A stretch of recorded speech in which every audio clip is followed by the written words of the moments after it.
Bueno,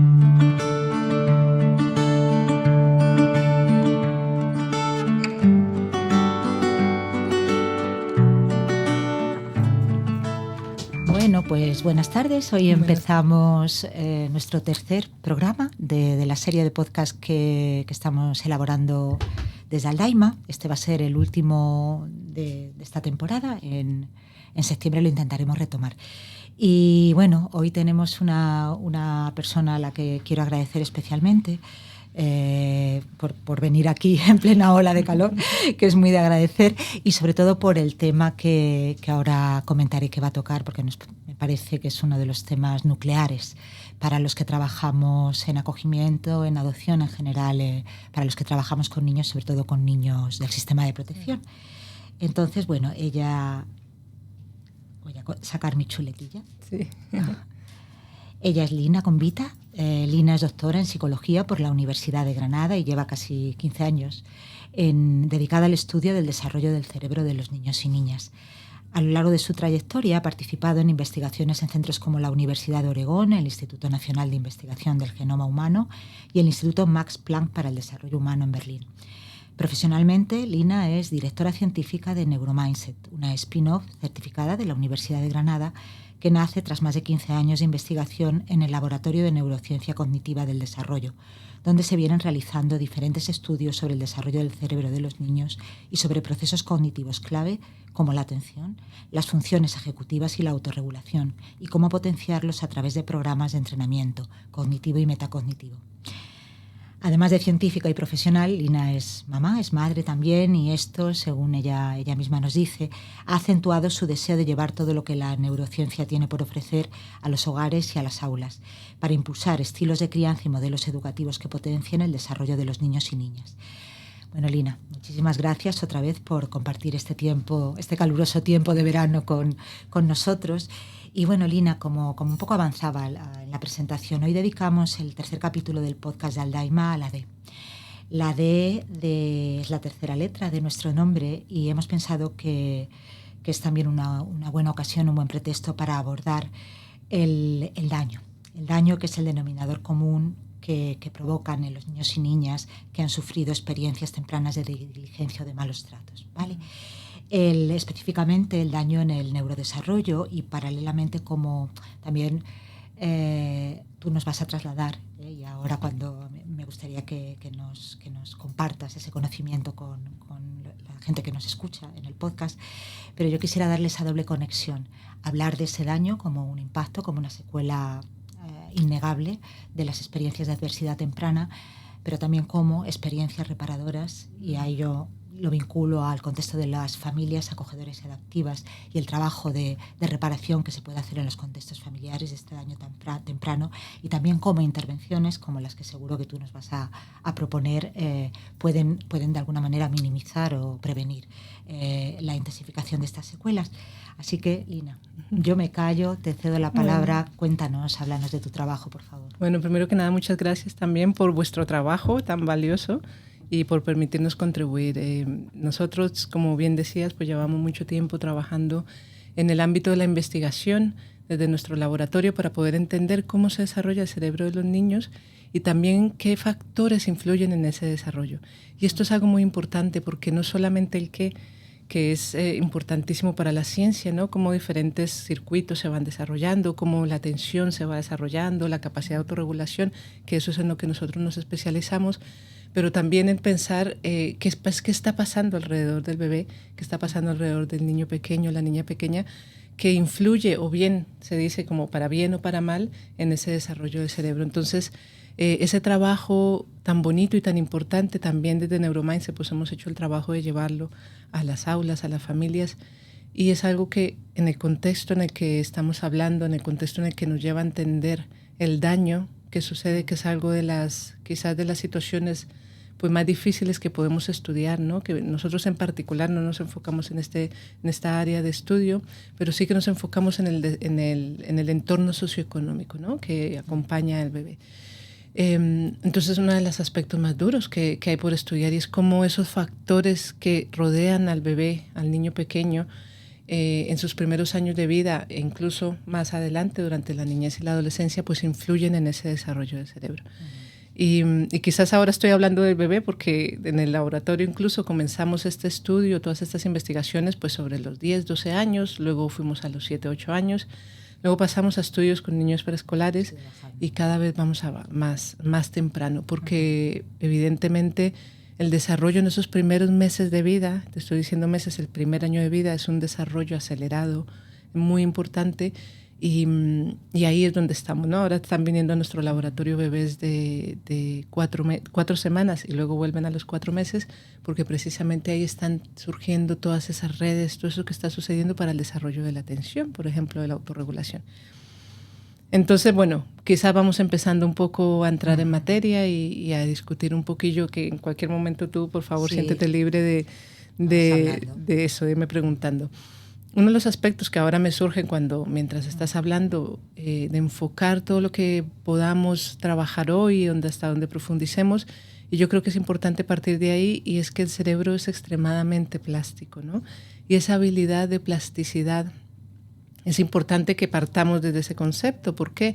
Esa habilidad de plasticidad significa la capacidad que tiene el cerebro de moldearse, de adaptarse a las situaciones a las que se está enfrentando. Es decir, un cerebro de un bebé no viene preparado para hablar solo un idioma, ni viene preparado para cosas muy específicas, ¿no? Para un clima específico o para un tipo de alimentación específico. Todo está preparado para ver qué necesita el bebé, ¿no? En qué contexto. Para adaptarse a aquel entorno que le va a tocar vivir, porque puede ser que, por ejemplo, poniendo una situación desafortunada, nacer en un país como Ucrania, por ejemplo, que hace un par de años pues no habría ningún problema, pero de repente la situación cambia, ¿no?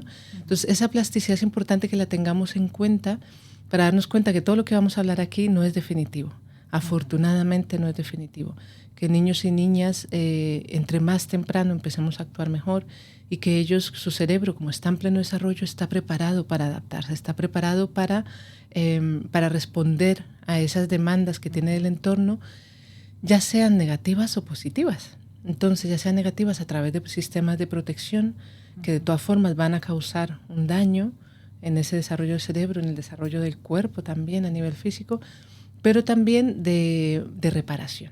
Y eso es muy bonito, es decir, es bonito también entender que todo ese daño que podemos observar, todas esas consecuencias que se pueden observar en el desarrollo del bebé, cuando viven situaciones de maltrato, situaciones de violencia, cuando viven en situaciones estresantes, el estrés crónico, pues entre más temprano empecemos a trabajar para poder paliar esas consecuencias, el cerebro va a responder muy bien. Eso me recuerda, o sea, de alguna manera lo que tú me estás diciendo. Yo voy a intentar hacer ese baile de llevarlo un poco, claro, porque es, creo, el hilo conductor.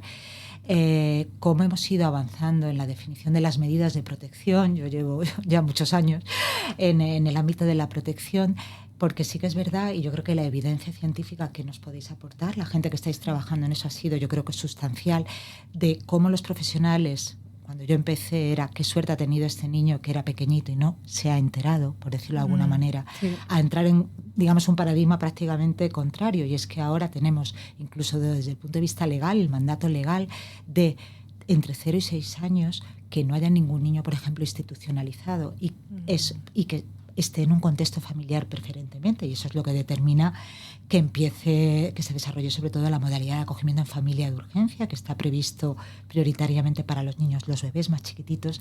Yo creo que dando un poco, digamos, materializando lo que tú estás trasladando, ¿no? Esa visión que desde lo social también se está recogiendo la visión científica de que los contextos reparadores, cuanto más tempranamente podamos ofrecérselo a un niño, más desde esa plasticidad y mejor va a poder responder a la secuela o al daño, ¿no? Muchísimo. Yo creo que eso es un punto de conexión fantástico, ¿no? Y que tiene que determinar, o ha hecho que se determine nuestro trabajo profesional a tenor de estos claro, avances. Y ahí es importante que como personas y como sistemas seamos flexibles y seamos capaces también de adaptarnos nosotros mismos a lo que nos va mostrando la evidencia. Porque a vosotros os ha pasado eso, ¿no? El bebé, pues menos mal no se ha dado cuenta, ¿no?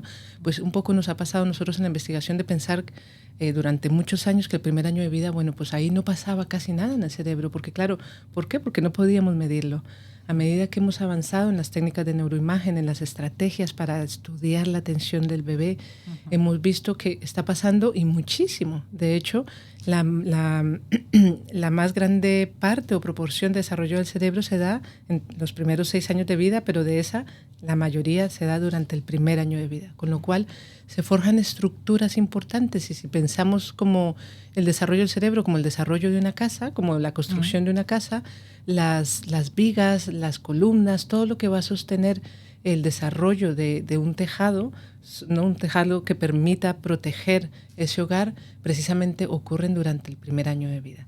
Y ahí es importante, la evidencia es contundente en ese sentido, en muchos aspectos, ¿no? Tenemos que tener en cuenta la forma en la que estudiamos el cerebro. La estudiamos viendo 2 aspectos. Uno es el desarrollo físico, el desarrollo estructural que le llamamos, que está relacionado con el grosor de la sustancia blanca, que está relacionado pues, con el tamaño del cráneo, con el tamaño del cerebro en sí mismo, la estructura del cerebro. Perdón. Y otro es el funcionamiento del cerebro. Entonces, cómo las diferentes redes empiezan a conectar entre ellas y todas esas redes, el desarrollo de esas redes y cómo se empiezan a conectar se dan en relación al entorno en el que vive el bebé. Ese desarrollo se llama el desarrollo más funcional, ¿no? Cómo está funcionando el cerebro. Y ese desarrollo funcional del cerebro, que es diferente al estructural, pero que están relacionados, es casi un desarrollo mucho más relacionado con lo que está sucediendo, ¿no? Cómo me puedo organizar para responder a lo que está sucediendo. Y desafortunadamente, cuando existen situaciones de estrés crónico, como sucede cuando hay violencia, cuando hay extrema pobreza, cuando hay falta de nutrición, esos dos aspectos del desarrollo se ven afectados, ¿no? Hay un estudio muy bonito y a la vez muy duro que muestra cómo miden con algo tan general o global como es simplemente la circunferencia del cráneo del bebé. Entonces, en este estudio iban mirando la circunferencia del cráneo del bebé, de bebés que estaban en situación de violencia, que estaban viendo situación de violencia y de maltrato, y les hicieron un seguimiento a lo largo de los primeros 5 años, viendo qué pasaba un año después de haber sido retirados de ese entorno. No hablaban de qué contexto, hacia qué contextos, pero retirados del entorno donde se estaba sufriendo el maltrato. Y podían ver cómo, si se retiraba al primer año de vida, la recuperación que hay del tamaño del cráneo es casi al 100%. Es decir, al año de vida, si como retiramos al bebé, sí, porque entonces ellos medían en el momento en el que lo retiraban y al mes, ¿no? Y veían qué tanto había cambiado. Y la recuperación que había de estos bebés es mucho mayor cuando se retira al año de vida que cuando se retira a los 5 años, por ejemplo. Entonces, cuando se retira a los 5 años ya la recuperación que hay es muy pequeña, ¿no? Muy pequeña. No recuerdo, ahora he dicho al mes, ¿no? Creo que es a los 12 meses, porque no va a suceder mucho.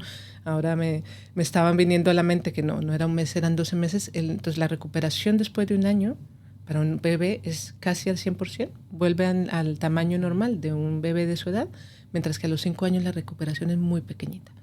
Esto no quiere decir que a nivel funcional no podamos trabajar, ¿no? Como decía yo, siempre hay que poner el foco en lo positivo, en qué podemos hacer. Y no pensar, porque muchas veces cuando hablamos del nivel socioeconómico, cuando hablamos del impacto de la pobreza, de la adversidad en el desarrollo del cerebro, a veces puede quedar la sensación de, ya no hay nada que hacer.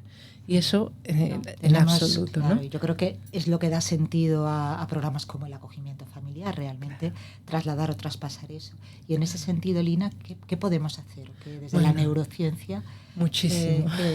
¿Qué nos dice? Bueno, primero, como veníamos hablando, entre más pronto se pueda retirar al bebé y se le pueda ofrecer un entorno seguro, un entorno donde, como habíais hablado en el podcast anterior, donde los sistemas de apego sean funcionales, sean seguros, sean estables, todo ese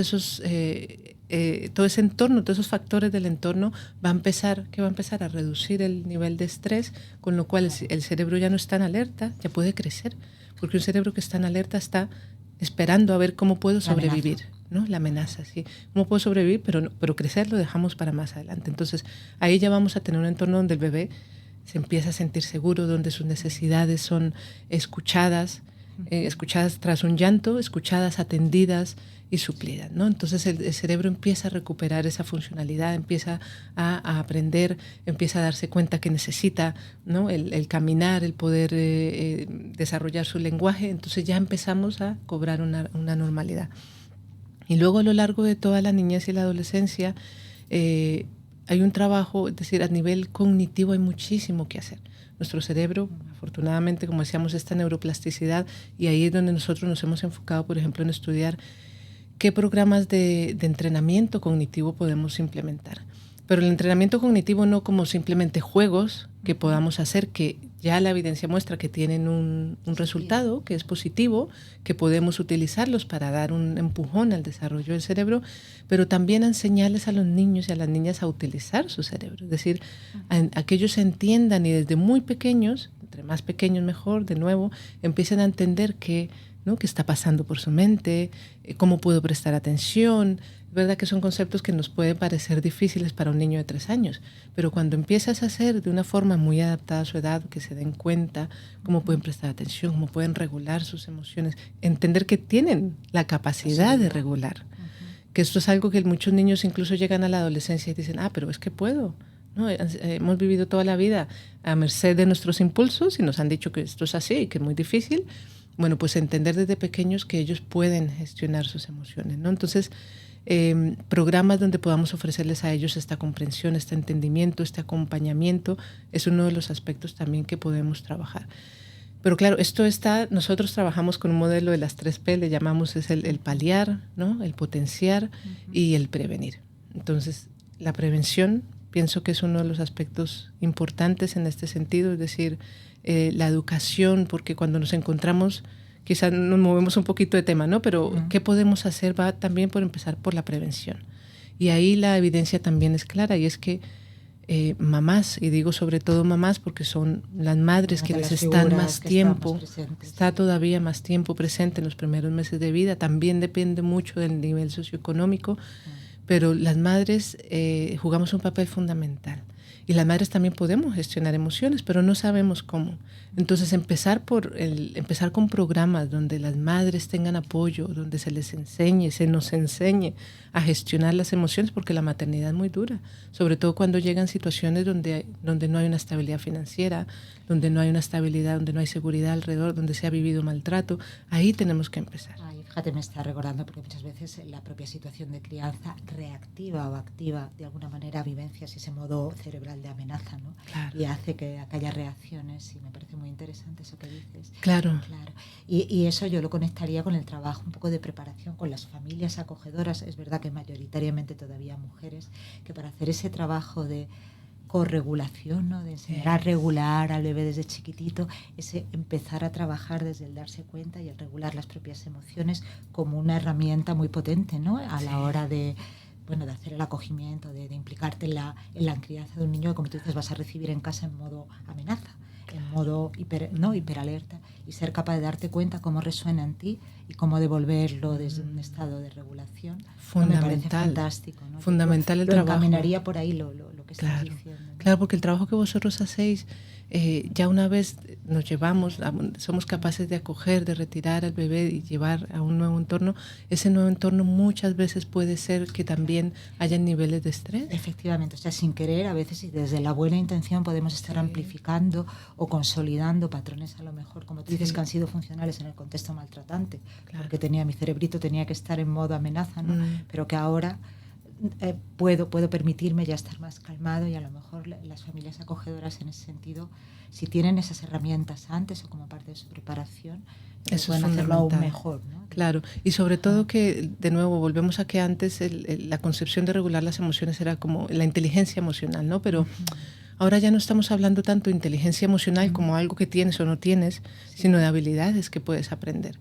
Y de capacidad de gestionar, aunque la situación del entorno no cambie, porque el bebé o el niño pequeño o el niño que nos traen se comporta como se comporta, eso no va a cambiar de la noche a la mañana. ¿Cómo puedo yo como adulta que estoy acompañando a ese niño, gestionarlo? ¿Cómo puedo acompañarle?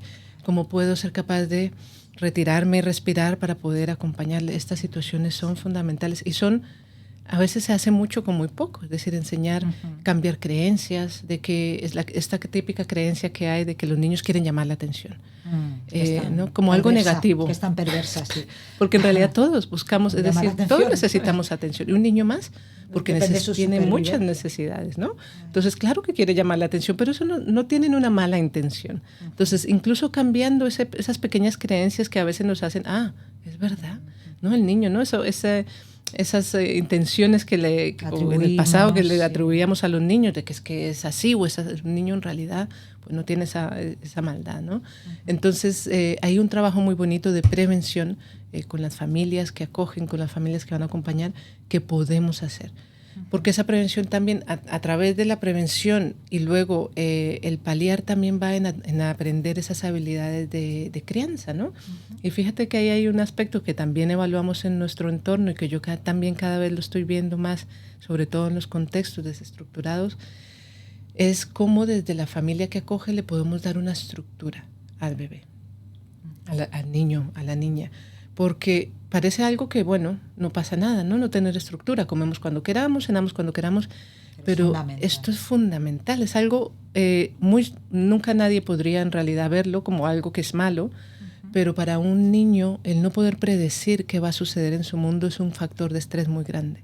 Y no significa que esa familia le esté causando, ¿no?, una agresión en sí, pero cuando no sabemos cuándo desayunamos, cuando no sabemos si vamos al cole o no, cuando no sabemos a qué hora me acuesto porque el niño se fue a las fiestas o se fue al bar y un día se acuesta a la 1 de la mañana y otro a las 3 y otro a las 8 de la tarde, no hay una estructura que le ayude a ese cerebro a crear, a tranquilizarse, ¿no? Sino que tengo que estar pendiente hoy qué va a pasar, cómo o no cómo. De lo que pueda venir. ¿Me prestan atención o no?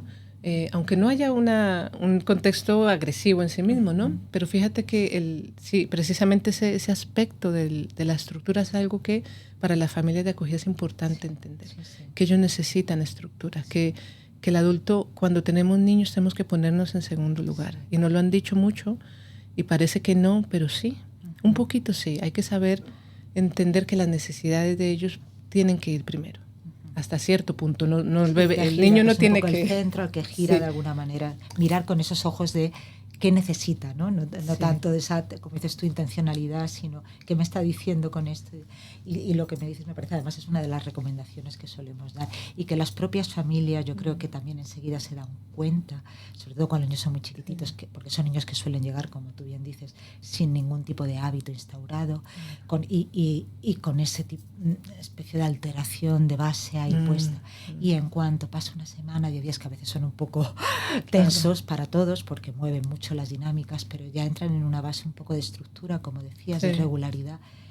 Todo se vuelve una balsa y para el propio niño es muy reparador en sí mismo. O sea, hora del baño, nos hablan de que la hora del baño es una hora al final deseada, aunque al principio la viven con bastante estrés, pues por lo que conlleva, pero después poco a poco acaba convirtiendo en una hora, la hora de la siesta, la hora de estar en presencia, ¿no?, con el otro. Yo creo que a mí me resuena mucho lo que estás diciendo, me lo estoy llevando un poco a eso y yo creo que es así, claro. Y es muy curativo, ¿no? Como es muy sanador para un bebé. La estructura para ellos lo es todo, ¿no? Y yo creo que en los tiempos en los que vivimos, donde vivimos cierto hedonismo, ¿no? De lo primero soy yo, es importante. Y eso es importante cuidarnos como adultos. Esto es otro factor, el autocuidado. Esto es muy importante. Pero yo me refiero a las necesidades muy básicas de los niños pequeños que tenemos que cubrirlas primero, porque son básicas para ellos. Y muchas veces desayunamos más o menos a la misma hora, comemos más o menos a la misma hora. Cuando hay que ir al cole, hay que ir al cole, porque eso también está creando una estructura. Hay responsabilidades, que es ir al cole, levantarnos, acostarnos a cierta hora. Entonces ahí estamos hablando de también un aprendizaje de autorregulación. Yo no quiero irme a dormir, yo quiero ver la tele, pero tienes que irte a dormir. Entonces ese tengo que irme a dormir es tengo que superar mi deseo y autorregularme. Eso es una práctica.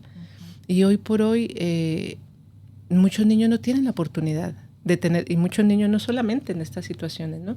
Sí, pero como tienen el deseo y hacen lo que quieren en muchos sentidos, no tienen esa oportunidad. Y digo yo que es una oportunidad de autorregularse, de practicar la autorregulación, que es tan importante. Entonces creo que ahí es un trabajo. Otro factor que ahora, en consonancia con lo que estoy hablando, es la calidad del sueño. que garantizar que los niños duerman las horas que tienen que dormir. Esto es algo que podemos hacer fácilmente también y que para el cerebro de un bebé que no ha vivido una estructura, que no ha dormido bien, le puede dar la vida. Ahora cada vez más investigaciones también muestran la importancia del sueño. Ya lo sabíamos de siempre. Sí. Yo creo que las abuelas casi me decían, es que los niños tienen que dormir, que los niños crecen. Cuando yo me acuerdo eso lo decía. Pero eso se ha perdido. Pero es así. Se ha perdido mucho, se ha perdido por las pantallas, se ha perdido por las dinámicas del hogar. Está bien que si una noche salimos y nos acostamos más tarde no pasa nada, pero un bebé, un niño pequeño que está empezando a ir al cole, que está empezando a generar una rutina, tiene que dormir sus horas de sueño, y un bebé tiene que dormir de 13, 14, 15 horas al día. No, poco a poco van disminuyendo, pero a los 2 años siguen teniendo necesidad de dormir al menos 12 a 13 horas al día. Y eso es importante cuidarlo y protegerlo como una de las mejores vitaminas o vacunas que podemos dar a un bebé, porque a un bebé y a un niño y a un adolescente, ¿no? Incluso nosotros en la edad adulta, los estudios lo muestran, tenemos que dormir más, y entre más, mejor, ¿no? 8 horas, pero claro, con las pantallas, con la tecnología, cada vez vamos durmiendo menos. Entonces, otro factor que nos da la ciencia y es cómo poder trabajar, cómo poder paliar, cuidar el sueño, cuidar la calidad del sueño también. Estamos hablando hasta ahora de cosas que son, como dices tú, muy, muy aplicables, aparentemente muy sencillas, sí, como muy cotidianas, no estamos, pero que realmente tienen que ver con cómo, cómo generar contextos, pues eso, de amables de alguna manera y que potencian, ¿no? Sí. Sí, muchas veces sí, se espera que cosas muy elaboradas sí, y para nada. No, eso lo transmitimos mucho también, tienes razón, porque muchas veces pensamos que la estimulación temprana hay que hacerles esto, lo otro, y el estar ahí, en la mirada, el acompañar con la mirada. Cada vez vemos más también que como estamos tanto las madres con el móvil, madres y padres, los dos por igual, adultos, abuelos, tíos, en fin, los adultos estamos pegados al móvil. La mirada, el lenguaje, el hablar con el bebé es fundamental. La expresión, pero claro, el bebé no habla, el bebé no te responde, puede ser muy aburrido, pero para él es fundamental que estemos hablándole, que estemos cantándole las canciones de cuna. Ahora se le pone el YouTube y me voy, ¿no? No, la canción de cuna de la madre, del padre, de la familia de acogida, el hablar, el constantemente estar mirando, el compartir la mirada, ese factor que seguramente lo habéis tratado, ¿no? La mirada compartida o conjunta, que es esta donde el bebé empieza a mirar cosas y tú miras a donde él mira, claro, o él te señala y tú señalas y tú miras. Ese factor de mirada conjunta es uno de los factores que podemos incluso utilizar como un factor diagnóstico, por ejemplo, para el desarrollo de problemas de atención. Cuando no se da de forma temprana, ya hay algo que el niño no está conectando con el adulto. Y muchas veces, hoy por hoy, y te digo hoy por hoy, este año y los 2 años pasados, estamos viendo que los niños pequeños no conectan con los adultos, pero no porque haya un diagnóstico de autismo o porque haya un diagnóstico de otra categoría, sino porque no han tenido adultos que conecten con ellos, que les miremos, que les observemos, que balbuceemos con ellos, que les repitamos cuando están en el balbuceo. Son etapas muy sensibles, donde lo natural, de nuevo, no es ponerle una música ni un vídeo de YouTube donde le enseñen a hablar cuando tiene un mes, no. Es hablar con el bebé, es cantarle, subir, te voy a cambiar el pañal, ahora vamos a ir al supermercado, bueno, vamos a salir, vas a sentir frío. Estoy hablando con el bebé. Está relatándole la vida y conectándole. El bebé está entendiendo la prosodia, está entendiendo los fonemas, está procesando el lenguaje, va a hablar con más facilidad, va a tener mucho más vocabulario. Hay estudios preciosos que muestran que de la cantidad de canciones de cuna que conocen los niños a los 3, 4 años, está muy relacionado con la comprensión lectora a los 8, 9 años, con la capacidad de lectoescritura, con capacidad de competencia matemática. ¿Por qué? Porque hay ritmos que se repiten, hay patrones que se trasladan, vocabulario que van conociendo. Esto amplía su capacidad de comunicarse, de entender. Es toda una escalerita. Lina, lo que me estás diciendo me parece fantástico y además muy revelador, ¿no? Al final las familias muchas veces dicen ¿qué tengo que hacer? ¿Qué puedo hacer? Sobre todo cuando reciben niños con un deterioro más o menos, que ven con un retraso en el desarrollo, y al final este mensaje es como muy tranquilizador porque es como muy abarcable. Hacer es estar y ofrecer toda esta calidad de cuidados, porque al final todo esto lo podemos a lo mejor etiquetar, por decirlo de alguna manera, en una calidad de cuidados de interacción humana, ¿no? Totalmente. De interacción entre un adulto referente y afectivo en calma regulador, que le participa en todas estas miles de interacciones, pequeñas interacciones, pero tan relevantes, ¿no? Que van haciendo un poco la diferencia, ¿no? Pues lo que estás un poco trasladando, y yo creo que creo que puede ser muy significativo para todas las familias que nos puedan escuchar. Sí, el tiempo, es verdad que cada vez tenemos menos tiempo, pero muchas veces no es la cantidad, pero sí la calidad. Cuando estamos con ellos, dejemos el móvil al lado, pongámoslo en modo avión. Yo sé que es difícil porque yo soy madre y me cuesta y hago el ejercicio, pero en ese momento miremos a los ojos, escuchamos, ¿no? Los niños están como... A veces no lo vemos en nosotros, yo a veces lo veo en mi pareja y veo que le están tratando de llamar la atención cuando él está en el móvil y lo veo y me descorazona, pero cuando me pasa a mí, evidentemente no soy consciente, ¿no? Entonces seamos más conscientes del uso alrededor de los niños, del uso de la tecnología. Pues enseñemos ya con nuestros actos una calidad, una higiene de uso también. De uso, de ser capaces de dejar por un ratillo, de ponerlo en silencio, de estar ahí, ¿no? Una hora que estemos jugando con ellos, pero ya no ni siquiera jugando, cocinemos, limpiemos juntos la casa, o sea, es decir, no, porque no tenemos tiempo, esa es la realidad, no tenemos tiempo, bueno, pues hagamos juntos cosas, tenemos que ir a la compra, pues vamos juntos, vamos hablando, vamos contando historias, vamos contando mi niñez, no tiene que ser grandes cosas. Pero el estar presente es una de las cosas fundamentales que podemos hacer. Y además es un mensaje. Yo vuelvo, como verás, yo voy siempre recogiendo, pero es que me parece muy interesante que niños que han tenido vivencias de abandono, esa parte que es muy frecuente, al final el mensaje de estar contigo y en presencia contigo, en presencia activa, en toda esta multitud de acciones cotidianas, el mensaje yo creo que también es muy potente, ¿eh? Es de estoy por ti, estoy para ti, estoy ahí. Es reparador. Es reparador porque muy frecuentemente estos niños, precisamente de lo que han adolecido, y ese es, digamos, el núcleo de su maltrato, es de no tener ese adulto en presencia física o psicológica fundamentalmente. Entonces es de repente un adulto que sí, que yo estoy aquí. Yo creo que es una de las herramientas, como dices tú, más interesantes, ¿no? Que podemos usar. Es que yo creo que si nos imaginamos llegar a un mundo donde no sabemos hablar, donde no sabemos valernos por nosotros mismos, y además nadie nos cuida y nadie nos protege, el estrés es muy grande. A nosotros nos pasaría, ¿no? Irnos a un país donde nadie nos entiende y encima no sé cómo comprar algo. Es una experiencia que hemos podido tener un poco todos, ¿no? Cuando hemos ido de viaje, pues hemos sería un poco lo mismo. Exactamente. Entonces el bebé necesita cuidado, necesita llamar la atención y ser atendido. Necesita todo eso. Y eso es casi todo lo que necesita, no necesita mucho más. En el mejor de los sentidos. En el mejor de los sentidos. Es muchísimo y es muy costoso muchas veces hacerlo. Vivimos en un mundo muy rápido, vivimos en una situación donde las familias no tenemos tiempo, ¿no? A veces no tenemos los recursos, pero estas pequeñas cosas nos da el alivio de decir, bueno, estamos aquí, ¿no? Estamos como familia. Podemos proveer estas necesidades básicas y cubrirlas. Yo creo que es un mensaje muy positivo para las familias. Mira, yo querría dar un poco el salto, hemos empezado con los bebés. Otra de las cosas, y yo creo que tú un poco mencionabas también al principio, ya niños un poco más mayorcitos, es la parte atencional, la parte de las familias les preocupan mucho cuando empiezan en el colegio. Pues muchos de estos niños tienen, como digo yo, esas habilidades previas, a lo mejor que todavía no suficientemente desarrolladas, quizás como una consecuencia de lo que decías. Tengo el cerebro tan modo en alerta que después ponerme en atención a un contenido de aprendizaje me cuesta mucho.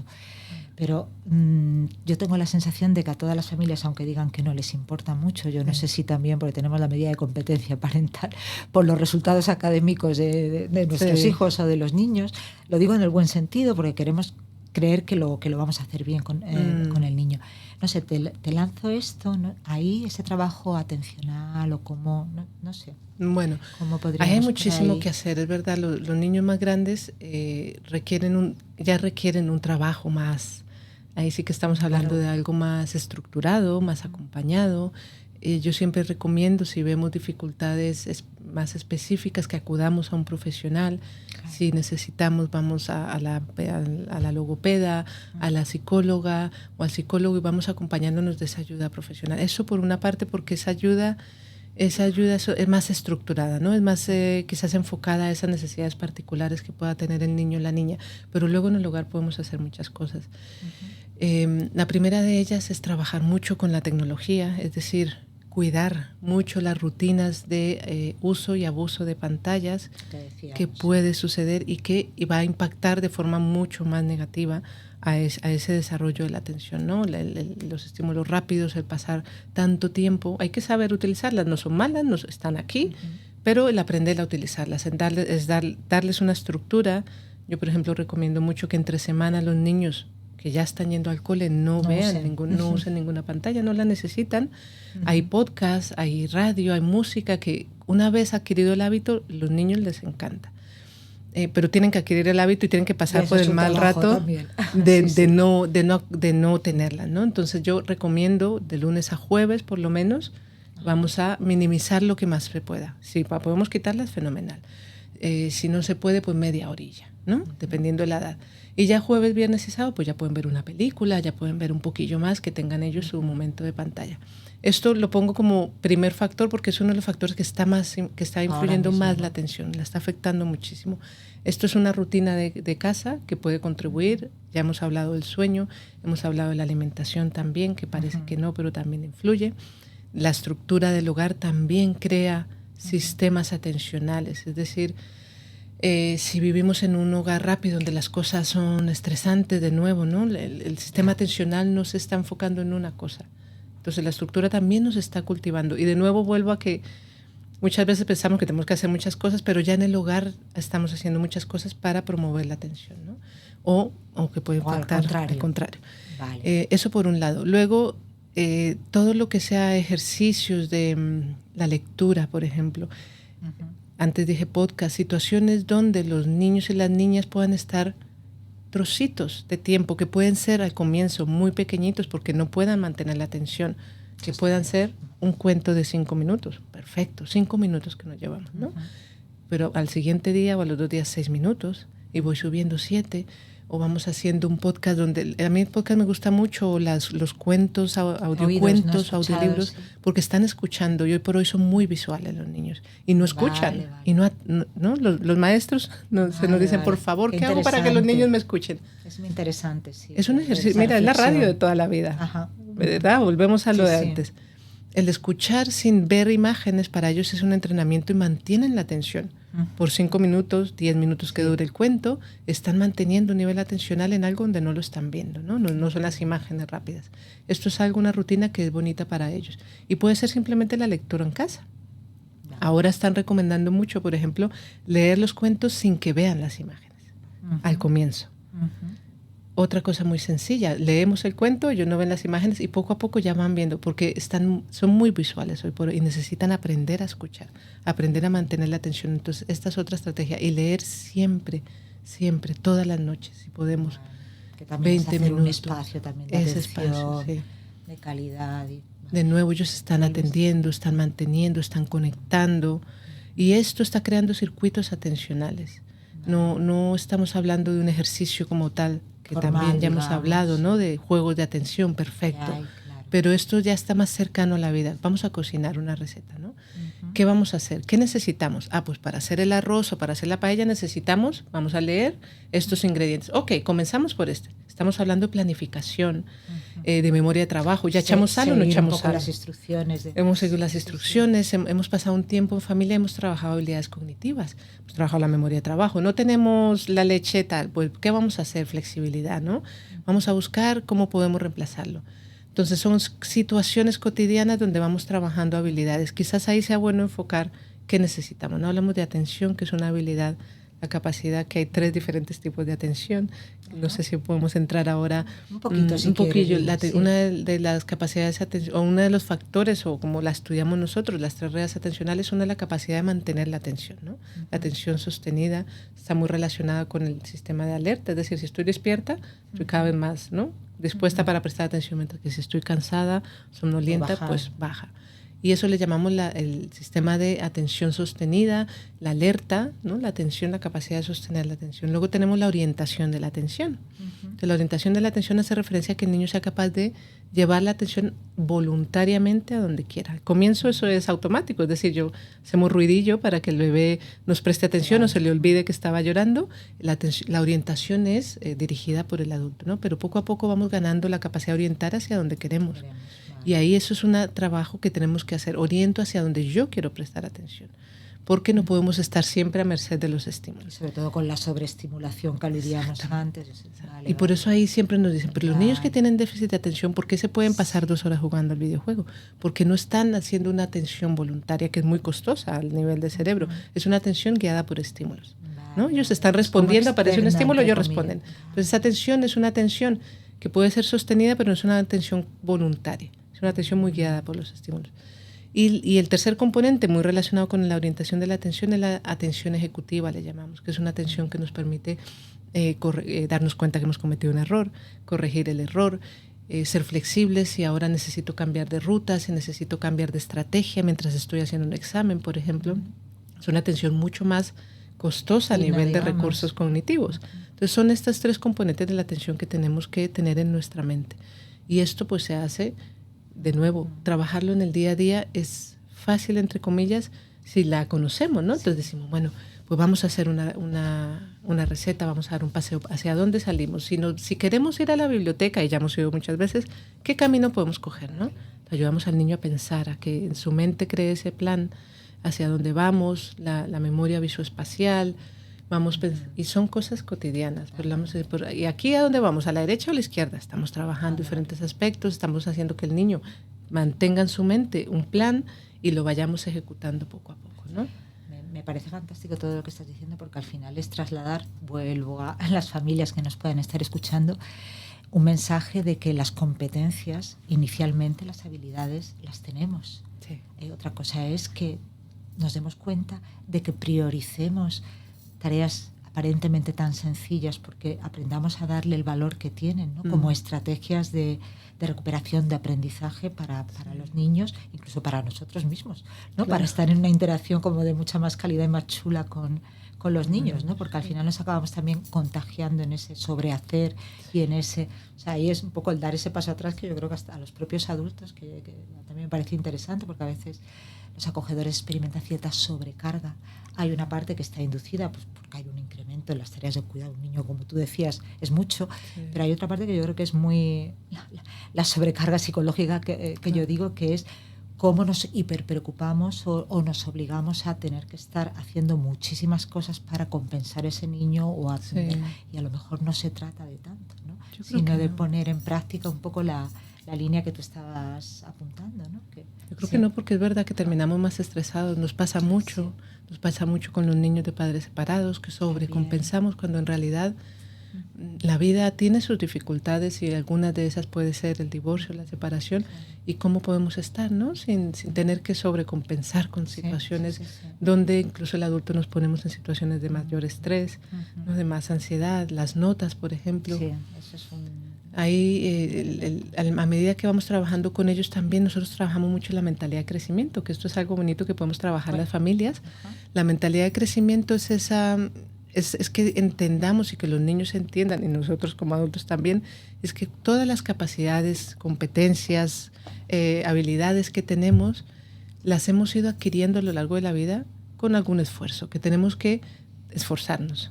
Y que esto es la vida, ¿no? Que no nacemos con un don de que algo se nos dé bien o mal, que no nacemos con una capacidad para hacer algo porque sí, porque claro, los niños hoy en día, y nosotros también, vemos muchas, ¿no? Vemos la persona que, el que va en la patineta, que lo hace fenomenal. Maravillosamente. Bueno, pues ahí ese es un momento de decir, yo estoy segura que ese niño ha practicado muchas horas, le ha puesto esfuerzo a llegar ahí.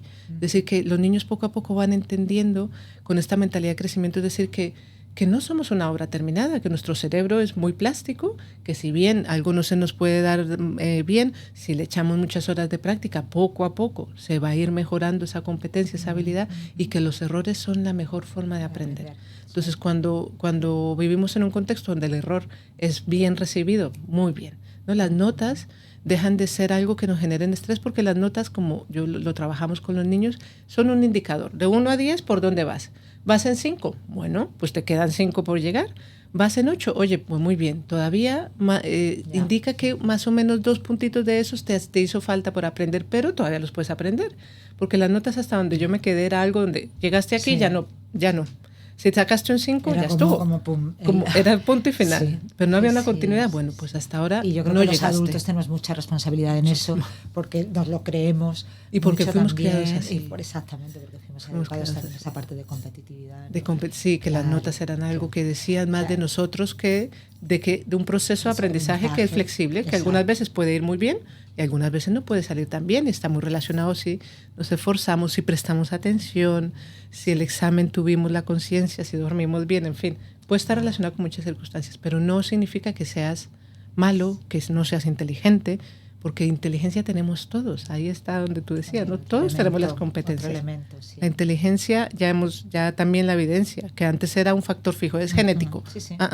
La inteligencia no es genética, no tiene un componente genético, pero tiene un gran componente, porque en realidad la inteligencia son competencias cognitivas. Entonces, si tú trabajas mucho esas competencias en un test, un niño te puede puntuar muy bien. Nosotros en los estudios de investigación que hemos hecho, entrenamiento cognitivo, donde entrenamos atención, funciones ejecutivas, autorregulación, uno de los mejores cambios que vemos, o sea, los más que para nosotros nos sorprendió, fue un incremento en promedio de incluso de hasta 12 puntos en el CI.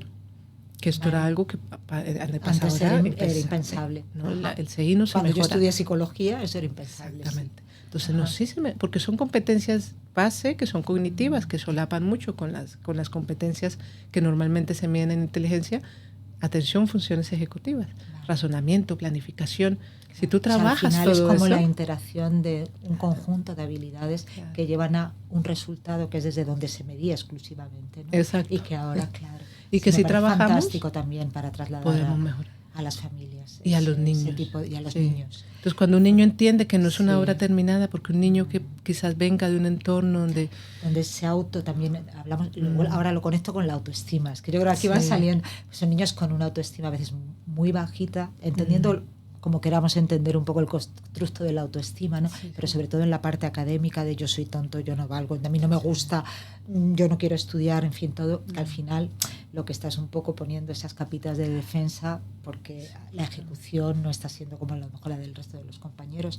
Entrar en estas dinámicas de relación y de interacción con el aprendizaje pueden hacer la diferencia, ¿no? Muchísimo, en los docentes, porque los docentes tienen ahí, mucho. Tenemos también muchas veces comentarios, listo, está no tanto, está aquella así, él es así, ¿no? Y los niños lo escuchan y dicen, yo soy, de la hiperactividad, es que es hiperactivo. O yo soy hiperactivo, o yo soy el que tiene esto, o yo soy la que me abandonaron. Entonces, claro, yo soy ese cuidado de los adultos con lo que hablamos alrededor de los niños y de ellos y las etiquetas que ponemos.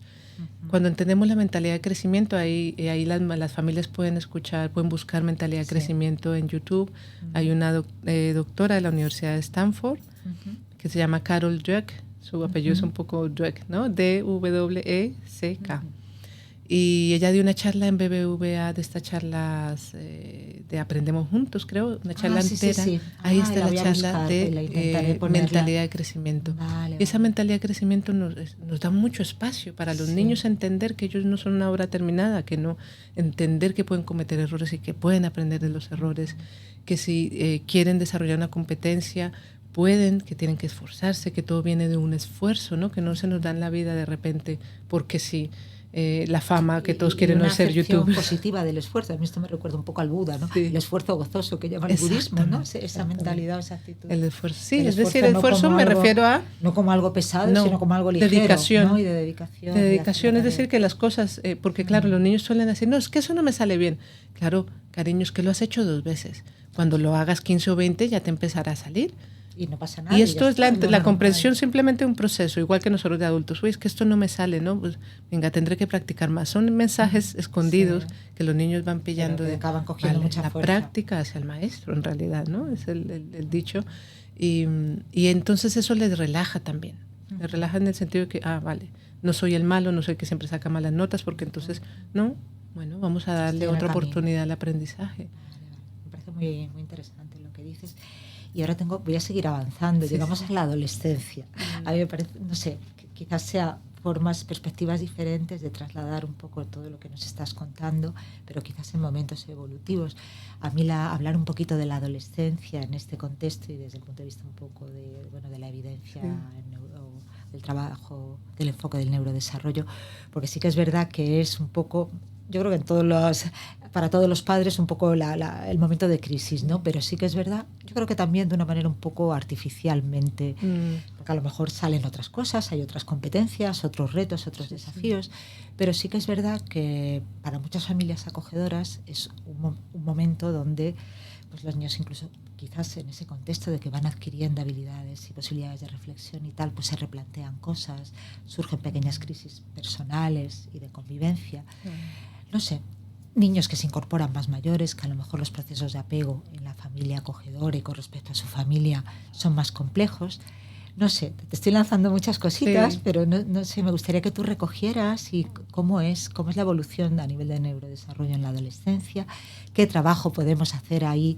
A lo mejor lo he enfocado un poquito mal porque lo he enfocado desde la dificultad, pero no, yo quisiera tratar desde los retos, ¿no? Los desafíos, sí, que esta etapa evolutiva nos supone. Vale. No sé. Claro, yo creo que tenemos que verlo una cosa ya cuando han llegado, ¿no? Lo que hemos hablado lo tenemos que ver como factores de prevención que nos van a dar como una cuenta de ahorros para cuando lleguen a la adolescencia. Si todo esto que hemos venido trabajando desde bebés, desde niños, todo eso vamos acumulándolo en el hogar, aunque sea un hogar de acogida, bueno, va a ser un plus, ¿no? Eso lo dejamos. Pero claro, a veces llegan en el momento de adolescencia y todavía no estamos ahí. Yo creo que, bueno, primero entender qué está sucediendo en el cerebro. Es muy complejo todo lo que está sucediendo en el cerebro, pero es importante entender que hay una revolución, que igual que nos pasamos nosotros los adultos, hemos pasado por revoluciones en nuestra vida donde no sabíamos ni quiénes éramos ni para dónde íbamos. Y hay momentos también que vivimos por cambios hormonales donde nos sentimos tristes de repente o nos sentimos muy felices y no sabemos por qué, ¿no? Y ellos están viviendo eso, pero constantemente. Entonces es importante entender que ellos y ellas se pueden sentir muy abrumados por lo que está sucediendo y no lo entienden, porque ¿por qué de repente me siento así, ¿no? Un factor muy importante, porque claro, la adolescencia lo que sucede es que empiezan otros procesos de cambios en el cerebro. Los cambios han venido siendo estructurales, ¿no? El cerebro va creciendo, han venido siendo funcionales, han parado un poquillo, pero luego en la adolescencia empieza lo que ya conocemos, esa segunda poda sináptica. Sí. Y la segunda poda sináptica, que brevemente la poda sináptica es un mecanismo que tiene el cerebro para poder fortalecer, de forma muy sencilla, fortalecer las conexiones que necesita y no darle tanta importancia o incluso desconectar, no porque se mueran neuronas, sino desconectar ciertas conexiones o ciertas conexiones que no son importantes, ¿no? Para el contexto en el que se está viviendo o en el que se está desarrollando el bebé. Entonces esa poda sináptica está creando un poco una revolución en el cerebro. Además tenemos cambios hormonales, bueno, los cambios en las estructuras sociales del niño también cambian, corporales, todo está en una revolución y es muy difícil. Entonces, pienso que hay que empezar por la comprensión de lo que está sucediendo. Si como las familias que acogemos entendemos o somos educadas en qué está sucediendo en el cerebro del adolescente, nos ayuda a entenderle. Porque ahí partimos con una empatía, con un conectar, con una compasión de lo que está viviendo el adolescente. Ya hemos hablado de la regulación emocional del adulto, entonces ahí trabajar muchísimo el también ser capaz de parar, de no tomártelo personal, de no eres tú, de no entrar, no entrar sin dejar de poner límites, porque los límites, el que está a cargo está a cargo, es decir, y esto aplica para toda la infancia, la niñez y la adolescencia. El capitán del barco tiene que ser el capitán del barco, porque si no también es estresante. Si el capitán del barco te dice, vente tú y tú, para donde tú quieras, eso parece muy novedoso, no. Soy sí, una madre moderna, un padre moderno, pero hasta cierto punto sí podemos ser flexibles, mucho más que antes, como eran los estilos de crianza antes, pero también es importante ser el que conduce. Entonces es importante que el padre y la madre sean los capitanes del barco. Sabemos para dónde van y sabemos qué es lo mejor para ti. Ahora dentro de eso podemos ser flexibles, por alguna... Está bien, un poquillo más de pantalla o aquello que te quedes con tu amigo, vale, vamos siendo flexibles, pero el capitán es el capitán porque eso crea seguridad también. Y el niño necesita, el adolescente necesita esa seguridad, que alguien esté a cargo.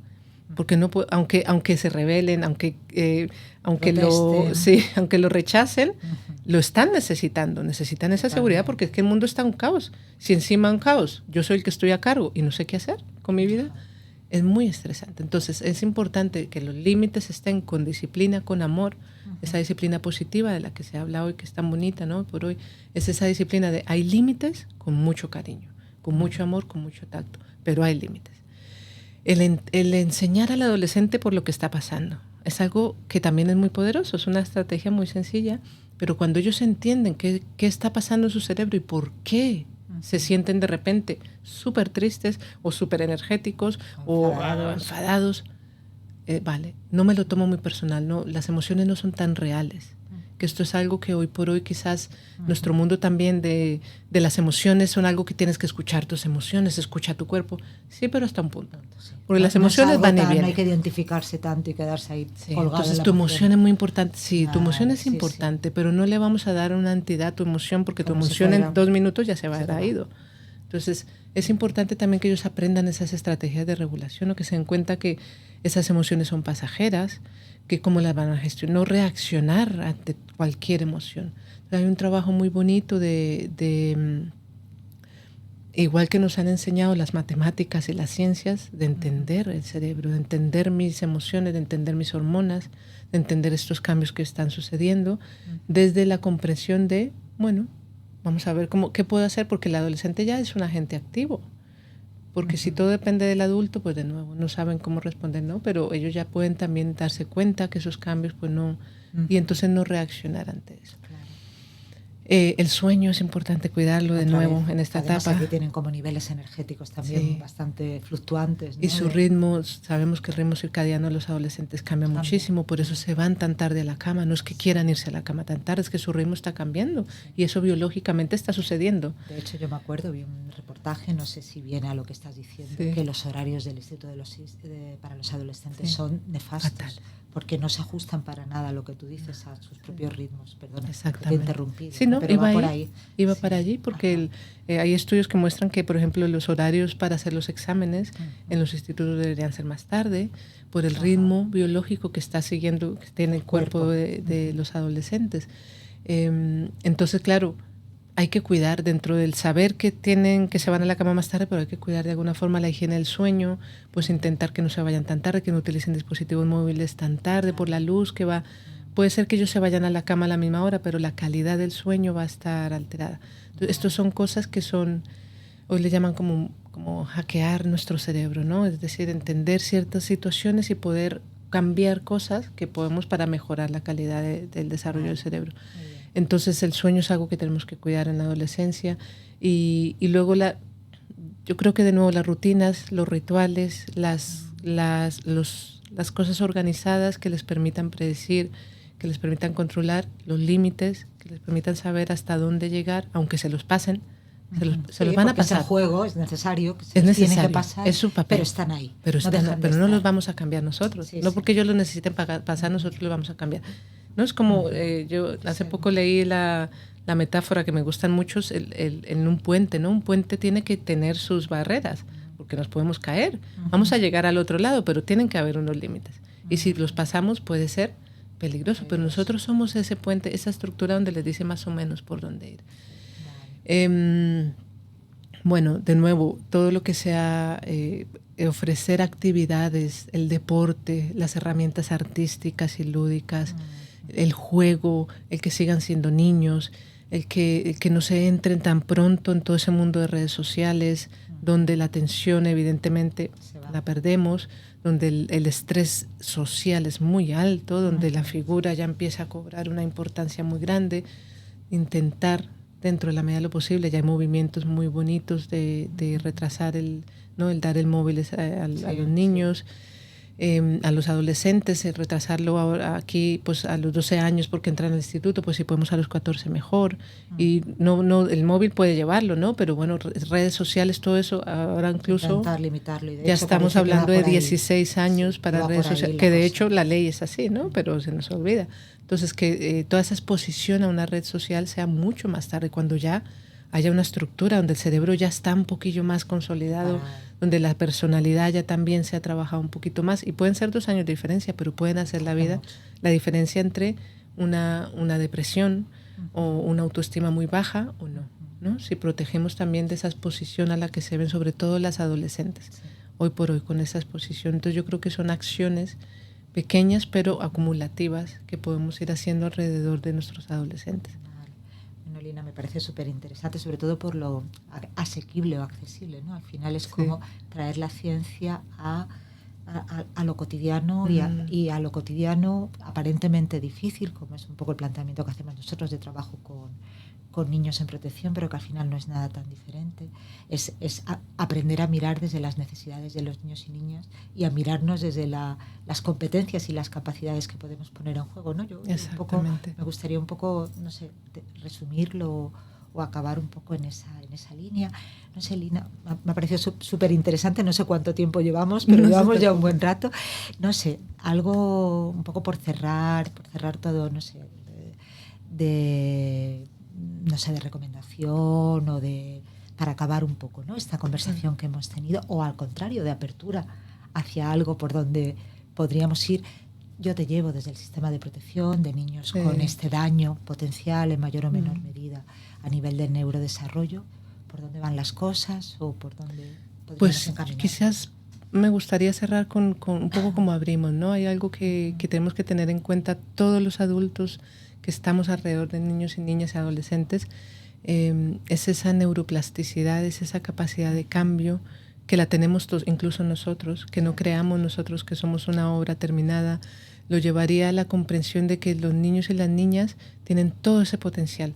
Es decir, pueden haber daños incluso, ¿no? Si tenemos un ictus o si tenemos un accidente, pueden haber daños, pero sin importar la edad, claro, entre más adultos un poco menos, pero tenemos la capacidad de neuroplasticidad. La neuroplasticidad se va haciendo menos a medida que nos vamos haciendo mayores, es decir, a los 60, 70 años nuestra neuroplasticidad es menor, pero nunca la perdemos. Y eso es maravilloso, porque siempre podemos aprender un nuevo idioma, siempre podemos aprender un nuevo ejercicio, un nuevo deporte, y eso muestra que nuestro cerebro está preparado para hacer frente a esos nuevos aprendizajes. Pues con los niños y niñas y adolescentes está a flor, ¿no? Está en flor, es decir, podemos ayudarles y mucho. Yo creo que es importante que no veamos a los niños como esa obra terminada, que los veamos como el potencial que tienen. Han vivido situaciones adversas, han vivido situaciones desafortunadas, no ha sido su culpa, no ha sido su responsabilidad, no les pongamos más etiquetas encima, intentamos verlos desde lo positivo, con esta mentalidad de crecimiento, de somos capaces de cambiar, nuestro cerebro está muy preparado para hacer frente a todas estas situaciones. Y las pequeñas cosas, las cotidianas, las del día a día, lo que nos hace ser seres humanos, yo creo que es ahí donde está el punto que hemos hablado hoy. Muchas veces se espera de la neurociencia cosas rimbombantes. Nosotros hacemos programas estructurados de entrenamiento cognitivo, donde cuidamos los estímulos, donde cuidamos todo eso, es fundamental y nos ayuda muchísimo. Pero el día a día, en el hogar, las rutinas, todo el amor, el cariño, la protección, el respeto, esto le va a dar al niño y a la niña, le va a dar un gran empuje en el desarrollo de su cerebro. Y yo creo que con eso nos tenemos que ir, ¿no? Tienen todo el potencial, nunca nos olvidemos de ello. Y con ellos nosotros también crecemos. Sí. Y nosotros también, nuestro cerebro también se está fortaleciendo. Un poco, porque yo siempre aprovecho para acabar con nuestro lema, que es porque me parece que es muy revelador, y que es crecer contigo. Al final nosotros crecemos, los niños crecen, ¿no? Sí. Y esa mentalidad de crecimiento que tú trasladabas, yo creo que es un poco el mejor corolario, ¿no? El mejor final. Y esa parte que tú decías también, la ciencia a veces parece una cosa aparatosa en ese sentido, pero al final está en lo cotidiano, ¿no? Y es magnífico, ¿no? Poder saber que tenemos esa capacidad y ese potencial para hacer la diferencia en la vida de un niño, y que ese niño puede ser muy receptivo a tener esos cambios, ¿no? Sí, y que sigamos estas conversaciones, porque creo que en esa conversación entre y apoyo y trabajo entre las instituciones que están acompañando a los niños, con los profesionales que están ahí, que también necesitan un apoyo y un acompañamiento psicológico, de regulación emocional, y quienes venimos de la investigación, esos dos mundos tienen que hablar y tenemos que estar en contacto. Tienen que conciliar y tienen que para poder desarrollar mejores programas, mejores investigaciones, y que sepamos cada vez más, ¿no? Y podamos hacer mejores acompañamientos e intervenciones. Pues Lina, con esto nos quedamos, yo creo, porque creo que es un cierre estupendo. Agradecerte otra vez más de corazón el que hayas querido compartir en esta tarde calurosa de verano, pero yo creo que ha sido calurosa en el sentido más yo creo mejor de la palabra. Y ya está, con esto acabamos por hoy. Yo creo que ya nos volveremos a empezar. Seguro que, Lina, tendremos ocasión de vernos en algún otro momento. Y a las personas, a las familias que estáis allí, pues nos volvemos a encontrar después del verano. Muchas gracias y buen verano a todos y a todas. Muchas gracias.